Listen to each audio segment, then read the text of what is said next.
Fabien sits on the rooftop, pulls his woolen hat further down over his eyes, and lights another cigarette. It is the spot he always used to smoke when there was a chance that Sandrine would come back.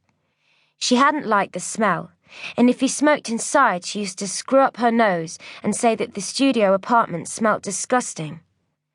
It is a narrow ledge, but big enough for a tall man and a mug of coffee, and 332 pages of handwritten manuscript. In summer, he sometimes naps out here and waves to the teenage twins across the square. They sit on their own flat roof to listen to music and smoke, away from the gaze of their parents. Central Paris is full of such spaces.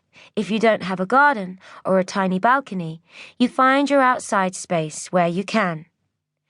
Fabien picks up his pencil and starts crossing out words. He has been editing this manuscript for 6 months, and now the lines of writing are thick with pencil marks. Every time he reads his novel, he sees more faults. The characters are flat, their voices fake.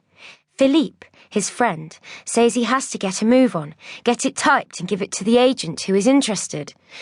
But every time he looks at it, he sees more reasons why he cannot show anyone his book. It is not ready. Sandrine said he didn't want to hand it over because, until he did, he could still tell himself he had hope. It was one of the less cruel things she had said. He checks his watch, knowing he has only an hour before he has to start his shift, and then he hears his mobile phone ringing. Damn, it is inside.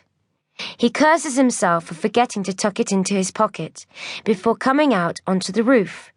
He balances his mug on the pile of pages to stop them blowing away and turns to climb back in through the window. Afterwards, he's not quite sure what happened.